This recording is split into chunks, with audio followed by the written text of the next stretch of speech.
de Samuel, capítulo 18. Envidia de Saúl. Una vez que David y Saúl terminaron de hablar, Saúl tomó a David a su servicio y desde ese día no lo dejó volver a la casa de su padre. Jonatán, por su parte, entabló con David una amistad entrañable.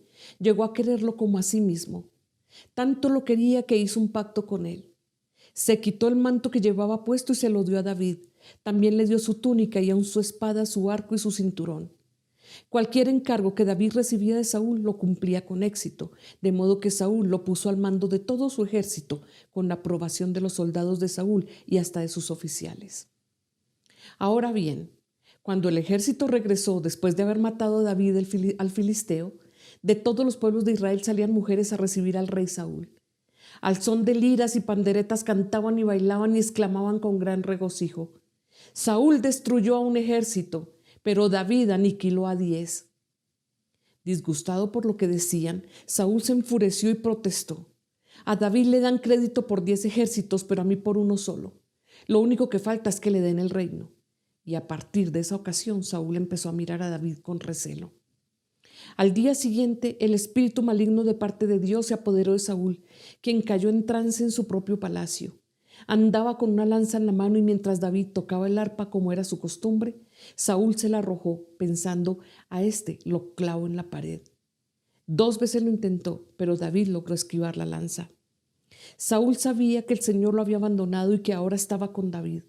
Por eso tuvo temor de David y lo alejó de su presencia, nombrándolo jefe de 1000 soldados para que dirigiera al ejército en campaña. David tuvo éxito en todas sus expediciones porque el Señor estaba con él. Al ver el éxito de David, Saúl se llenó de temor, pero todos en Israel y Judá sentían gran aprecio por David porque él los dirigía en campaña. Un día Saúl le dijo a David: aquí tienes a Merab, mi hija mayor.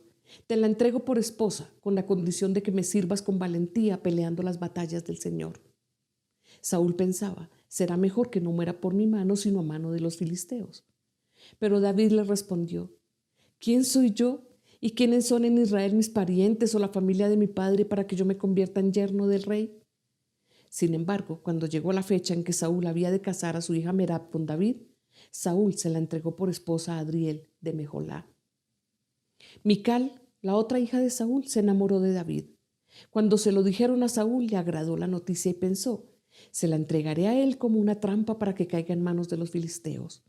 Así que volvió a decirle a David: ahora sí vas a ser mi yerno. Entonces Saúl ordenó a sus funcionarios: hablen con David en privado y díganle: oye, el rey te aprecia y todos tus funcionarios te quieren, acepta ser su yerno. Esto se lo repitieron a David, pero él respondió: ¿creen que es cosa fácil ser yerno del rey? Yo no soy más que un plebeyo insignificante.